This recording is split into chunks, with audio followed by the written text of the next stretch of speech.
Hello everybody, my name is RagingRaptor and I welcome you to a new World of Tanks preview video. And today we'll have a look at the new FV217 Bader. I already made a video where I showed the tank in its glory or in two different gameplays, showing a little bit of what it can do, what it can't do, how it performs. But what I didn't do so far is go in depth into the stats, because, well, from experience, wargaming is not really often going to change stuff when it hit the first patch or the first PTS or common test server. Why? Because, well, not only is the common test server quite something, an oddity to show what a tank really is, because as already mentioned in my Quickie Baby video, everybody can just simply put in bond equipment into their tank, which makes no apparent sense because you will most likely not use 15,000 bonds for one tank. And the other thing is that you are also being subjected to a lot of premium shell spam. And lastly, there are a lot of not good players around, I would say. But that's my personal opinion. It could also be a little bit different. But now we also do have, right now the damage models or the armor model of the FV217 Bader. So we'll also have a look at that. First, we'll go through those stats. Then we compare it to the most common or most important tank destroyers. In comparison, then we'll have a look at one little gameplay. Anywho, let's have a look at the gun. The gun is a 123mm gun which shoots AP and has APCR as premium shells. It deals 480 damage, it has a 272mm of penetration, 320 with APCR, which is definitely not good for a tier 10 vehicle if you think about it. The only one worse is the Foch B, which has worse AP penetration but better APCR penetration. To that, you have a decent enough rate of fire, almost 9 shots per minute, with a logical conclusion of improved ventilation class 3, a large tank gun rammer, and the Brothers in Arms skill. Plus, this is a 6.69 seconds reload time, which is absurdly good. I really have to say this is a really good. Well, reload time, it's not as good as the one of the Stridswagen 13B, but still good enough. If you think about it, it is 480 damage and not 390. These are 90 damage more per shot. The gun traverse speed is actually pretty fast in my opinion with 17.44, but the most important thing is those 10 degrees of gun depression. There is no tier 10 TD which has the same, except for the FV4005 stage 2, which is 10 degrees. And the Stridswagen. All the other tanks have less than 10 degrees. Even the E3, which is probably, you would think, has better gun depression, even the E4 has less. It's the only tier 10 tank destroyer which has that 10 degrees of gun depression, which is also really strongly armored. To that, you have a 15 degrees gun traverse limit, which is also really great. An aim time of 1.56 seconds, which feels a little bit longer because the gun bloom is considerable. An accuracy of 0.28, which is really good. And a DPM of whooping 4,307. Stock. No premium consumables, no improved equipment, no directives, excuse me. So yeah, you can pump this DPM up to 4,800, which would be a really ridiculous amount, but there's only like 1% or even less of the player base which would be actually able to put that up to 4,500. Let's take a more realistic approach and put in Pudding and Tea, and you get 4,490 DPM, which is, again, as I said, really strong. You have 2,100 hit points and an armor of 355, 101 side and 38 in the back. But how is this damage model looking? This is what is the most important to me, because this tank actually is, well, not compared to the E3, extremely well armored. There you have your 355 meters of, well, millimeters of protection, right behind the gun mantlet. The gun mantle itself is really strong. Not less than 355, goes up to around 700 depending where you hit. Then you have those little bulkheads here, which are 310, 308 at the least. Then you have the upper front plate armor, which is 310 plus. Then you have this upper plate, which is 300 millimeter, and the lower plate, which is the weak spot of that tank, the most renowned weak spot. It's 171 millimeters thick, which is actually rather strong, and I'm actually surprised they put this in. And it is even going up to 280, and it's really hard to see because there are two different types of yellow. But here we have the normal armor, which is 171. And here we have those cheeks, which are 196.9, almost 200 millimeters. So you have to watch out for that. Otherwise, let's go to this amazing 10 degrees of gun depression, which is even more. No, that was too much. Let's try around this. Yeah, this looks like good.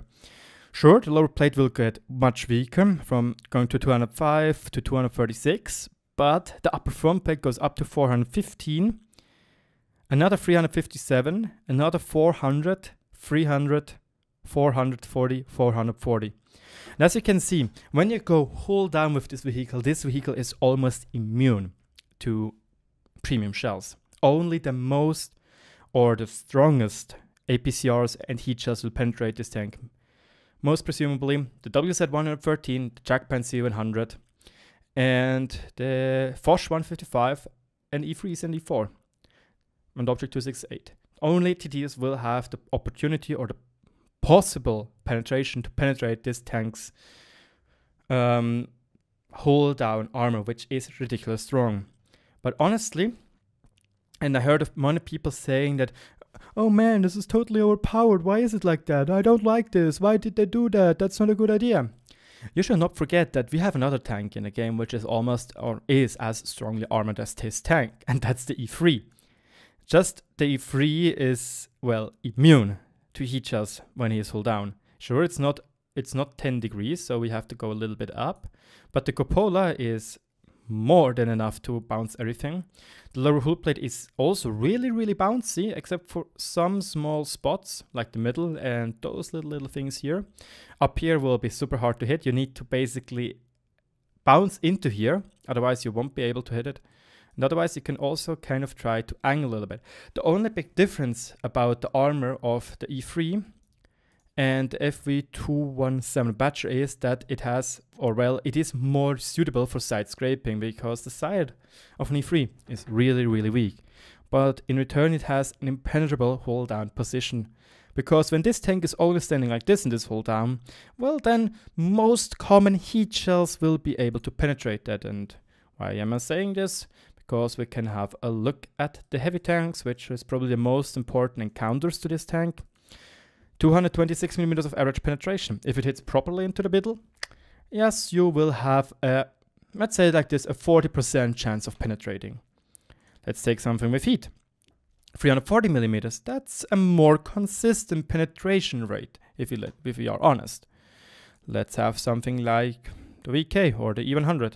334 with HEAT or heat. Also will it be able to penetrate this tank. This tank gets its most strength from being hull down. And I personally think that yes, it is coupled with a good DPM and a good gun. It is strong, but the E3 is the same in that particular point. And I don't really understand why people are whining so much so at the moment. Plus, if the tank is, for example, on its side, and let's say like something like this in the side, it has weak spots. This is a weak spot, and this is a weak spot. Frontal road wheel is a weak spot. And in my gameplay video, I even show you this weak spot particularly. Yes, you won't be able to pen here because it's 152 millimeters thick, but here you have a much better angle than here, which is great. Otherwise, this tank is actually more or less capable of trying to side scrape. Just a really, really small part of the frontal road wheel will be, firstly, easy to penetrate. The further you go, the easier it gets to penetrate. But in a decent enough side scraping position like this, you will have problems penetrating over here. And this won't be able to penetrate. This will be maybe be penetrated by a high caliber TD. Lower plate will also be quite hard to penetrate. And the tank can almost shoot at you. So basically, if you angle the tank in this 15 degrees to the left or to the right, it will be a really strong contester. Yes, the lower plate is still standing strong, but it doesn't need necessarily a PCR penetration. Who guessed? Or who thought? Otherwise, the side armor is more or less weakish, and the deck and the back is super weak. Except for the turret, for the roof. I made the prediction that the roof is also quite weak, but I got surprised. It's 63mm fixed, meaning that no gun in the game has auto penetration on it. Why? What do we need to have auto pen on this gun or on this tank? We need a caliber of 190.5mm, and there is no AP shooting gun which has this amount of caliber. Maybe it would be possible for a 183 or a Jack Panzer 100 to penetrate in a better angle, something like this. Why? Because there is the 2 caliber room, but that's like a super, it's a complex equation. And well, yeah, you need something bigger than 127mm to have this better penetration when you have the 2 caliber rule. But that's far less important to know. Otherwise, I said that if you shoot here, you have much better chances to do damage here with, for example, a Type 5 Heavy, which is still a noob tank in my opinion. But yeah, also artillery will be a menace for this tank. If it hits around here, it deals a considerable amount of damage because 38mm of back armor won't cut it. And don't forget, look how weak. This part is strong. This is nice that it's strong, but back here, so you can see that it's another shade of green. Where's 70mm? Up here. Holy sheesh. Yes, 38, 70mm, and 20mm. So if you are able to hit around here in the back of the FV217 Bader, you will be doing considerable amount of damage with HG as an artillery. Or even hit here, you have high chances to auto-pen even there, which will be, well, really harsh for that tank. But I guess we talked enough about the armor. Let's go back into the game and have a look at the rest of the stats. The weight is 65 tons, 950 horsepower, and a 14.48 HP to ton ratio, which is absolutely amazing in my opinion. Compared to the FV183, it's 1.3 more, which is great. And compared to the E3, it's 3 more, 3 HP per ton. Plus, it has a better top speed. And honestly, yes, you might say, oh, it's slower than the FV183, but the FV183 doesn't really achieve the 34 kilometers per hour top speed on flat surfaces. So, yeah, bad luck. I think the FV217 Bader is a great replacement so far. Otherwise, the traverse speed of the tank is decent, 28 degrees per second. It's better than the one of the E3, better than the one, no, it's worse of the E4. It's roughly the same with the Guerrilla 15, but okay, I should not do that right now. Otherwise, camouflage actually is pretty decent with a good crew. It's not a big tank in general. Probably, let's have a look when compared to stage 2 or the FV183. It is a smallish tank, and well, you can see compared to the Foch has worse camouflage with this tank. And lastly, which is in my opinion really important, and I also said that Quickie Baby is playing it with better, with improved spare kits. This tank has 390 meters of fuel range. Meaning, let's take a tank like my WZ, which also has 390 meters of base fuel range. With, as you can see, I have no free range skills with vents.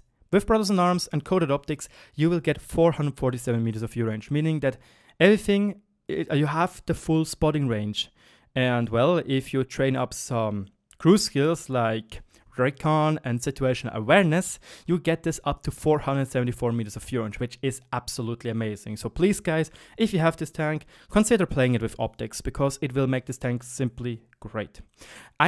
I personally can make a prediction, and I think that the Wargaming, if they're maybe going to nerf this tank, which again I doubt, it will be most likely also the fuel range, because 390 meters is absurd. It's really strong. Yes, the Jack Panzer 100 has it as well. I have a really great crew on it, but I think they're going to change that, if they're going to change it, to make it more of a thing for tanks which are either tall or have other peculiarities. Yeah, the Guerrilla 15 is also rather tall, that's why it has this 390 meters of view range. Oh, why don't I have it here? Only 380. Yes. Yeah, right, because you don't have vents. But let's go and compare those vehicles. As you can see, I am not comparing all the tier 10 TDs. I left off the FV183, the stage 2, and one more. Which one? And the Fosches. Why? Because the Fosches are those auto-loading vehicles. So, if we have a look at them, you can see apparently the Badger does not boast the best combined firepower score. This is going to the Stridswagen. But otherwise, it has a really low amount of alpha damage. Not as low as the Stridswagen 183, but 270 on average less than other tier 10 TDs. Except for the Object 263, which is 70 less, and the Jack 700, which is 570 more. The penetration is the worst of all of those vehicles. And it's even worse than on the Guerrilla 15 and even worse than an Object 263. The worst tank though is the Foch 50B, which only has 252. But that's totally for balancing reasons. And I also think this is a balancing reason why this penetration is so poor. The rate of fire is actually the second best. The best one has the Stridswagen 183. The reload time is 6.69 seconds. Gun traverse is 17.44. As you can see, it's a low value actually, but it's still not too bad. The gun depression values, again, as I said, are the best, except for the FV stage 2, which has the same. Otherwise, only the Stridswagen boosts 1% more, but he has this siege mechanic. Again, to think this is one of the biggest and strongest point of this tank, being hull down and then being quite or almost immune to heavy tank and medium tank heat shells.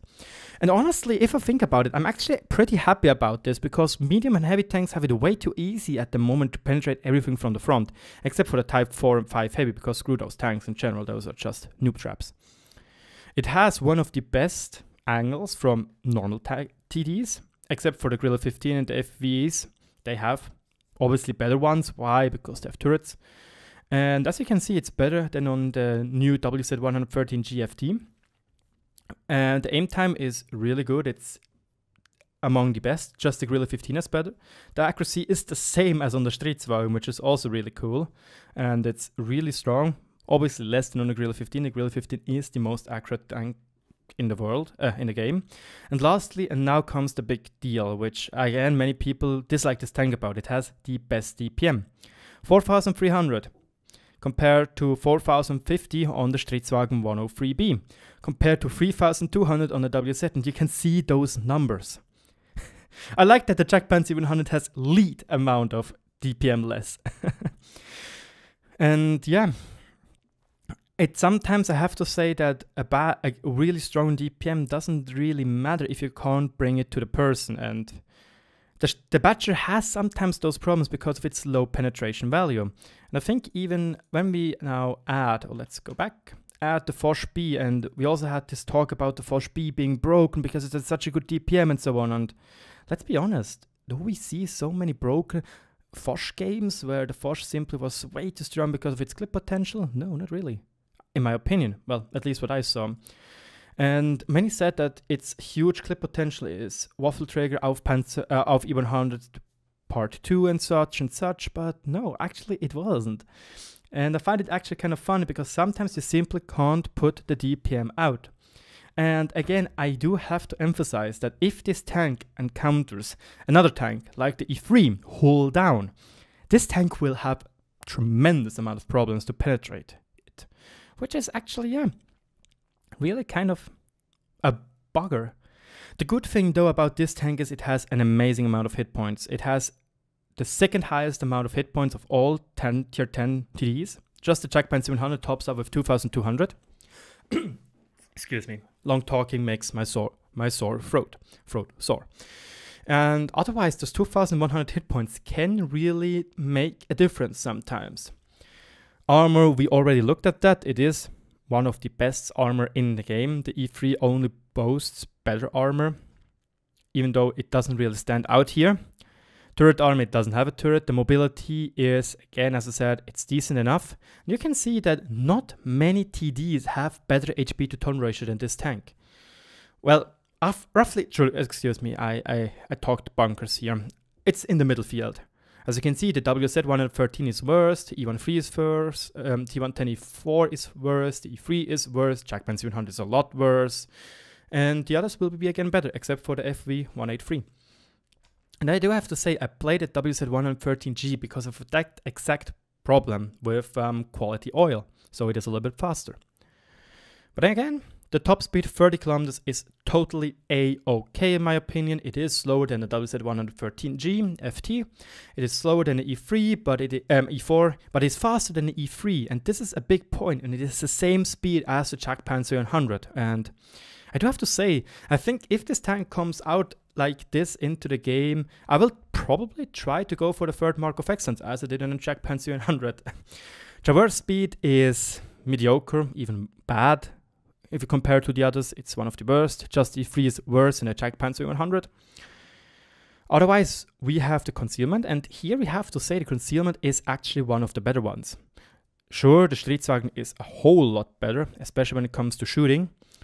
And the WZ actually is also better, which I found really, really funny, even though the WZ is much higher and boxier, if you want to call it like that. But the E4 is much worse, the E3 is worse, the Gorilla 15 is a lot worse, the Jackpan 700 as well. 263 is a little bit better, but then again, the big gun plus the muzzle brake makes shooting through cover really bad. The Object 263 is the same problem. It has better camouflage, but the muzzle brake destroys it. And lastly, the view range. The view range is, again, as I said, pretty darn good. And most of those tanks I play with optics or something like that, because optics are simply something so great about TDs when you can spot for yourselves. And as you can see, the Stridswagen has better because he is using binocular telescope. Otherwise, it is set around one of the highest because of also really, really good crew in general. Anyway, we talked a lot right now about this tank's armor, about this tank's stats, compared it a little bit. So let's hop now into a final gameplay. So here we are in a tier 10 game on encounter battle in the Badger on El Haluf. And well, the first thing you will probably notice is it's, in my opinion, great top speed of 30 km per hour for such a highly armored vehicle. It is not as it used to be 34 km per hour because it is based on a Super Conqueror chassis, but it's good enough. And this is like also one of the big things I really like about that tank in general, because you can kind of rely on that speed as it is quite, well, oops, sorry that. It's quite good. Yes, as a Jackpan 700, for example, is really slowish. It's like around 25 km per hour fast, and that's about it. The E3 is only 24 km per hour. And the 183, which, well, is the replacement of this tank, or the replaced tank, is also only 34 km per hour top speed. But again, it's not that fast in actual on paper. It's only on paper 34. Sure, here downhill it would go 34 km per hour as the Super Conqueror does. But otherwise, no, not so much. And that's also what is kind of annoying if I think about it. But anyway, we are slow but steadily, like a turtle, like a tortoise, getting into position. And well, what will we have sooner or later? We'll certainly be up there and use our 10 degrees of gun depression, and this is quite important in my opinion, and this is also why I picked this game. It does not have the most amount of damage which I had, but it shows that the armor is immensely good to hold off people. First of all, we need to work around a little bit with our E50M, which wants to show us his frontal road wheel. Luckily, we got a shot on the Centurion Action X. He has to blow his track because, well, damaging shot plus track is great. Another short snapshot, 462 damage gun, and we already bounced an APCR shells off the Super Conqueror. I'm thinking, well, can I penetrate him somewhere? I see, nope, no chance. I would need to shoot APCR, but it's still not good enough. The APCR 320, as I already said, is not strong. I tried to shoot on the Badger, but he gets obliterated by that ram. Another nice little shot onto Centurion Action X, and here comes the only penning shot on us. The Badger shoots our side, APCR is no match for us. We simply walk up here, give another nice little snapshot into the turret of the Centurion Action X. He does a nice little bounce with heat up here, I think. As you can see, the other shots also bounced here, at least one of them. And well, now we need to try and bait this Badger into, well, either shooting on us or turning away so we can get some spicy damage on him. Trying to bait his shot, maybe I can get him. It's still a bad idea because the Badger and the Super Conqueror have really good DPM in general. So I'm just keep on going up and down before I see the Badger is dead and the stage 2, the Super Conqueror has to retreat. A nice little shot into the side of his turret, 437 damage, sadly only, but that's no biggie. We decide to go onto his track. I was thinking I might be able to penetrate him from this side, but nope. They buffed the side armor, we won't be able to. So I decide to go again a little bit more forward, do a shot into his lower plate for 461. And now I decide, oh yes, if it hits, I could have killed the Super Conqueror easily. Sadly, the shot doesn't connect. We are though at 3,300 damage, which is for a tier 10 tank already a lovely margin.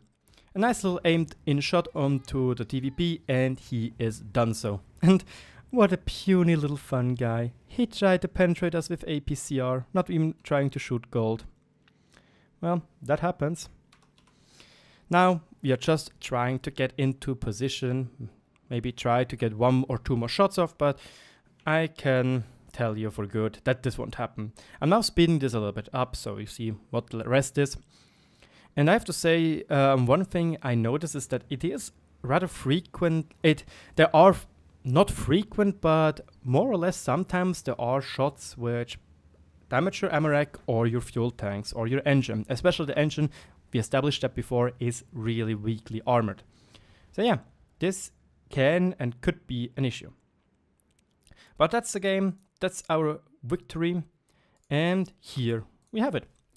1400 experience, 10 bonds, top damage, which is nice, and we block 2630 damage, as much HP as we have, which is actually kind of nice. And 9 shots made, 8 shots hit it, and 8 penetrated, which is actually a pretty darn good value in my opinion.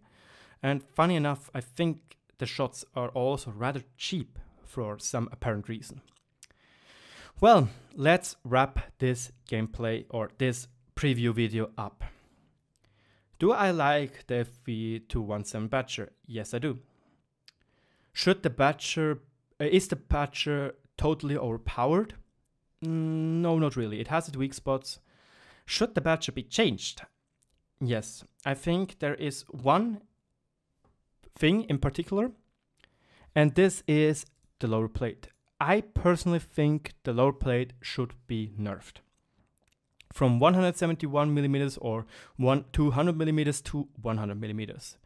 So we have, just give me a quick moment so I can get to the Super Conqueror stats, because herpader, that is again the same tank almost.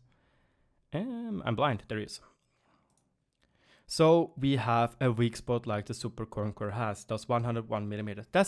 This is my most concern, or the point I want them to change. Anyway, thanks for watching. I hope you enjoyed the video. If so, let me know in the comment section below. Thanks for watching again, and I'll talk to you all later.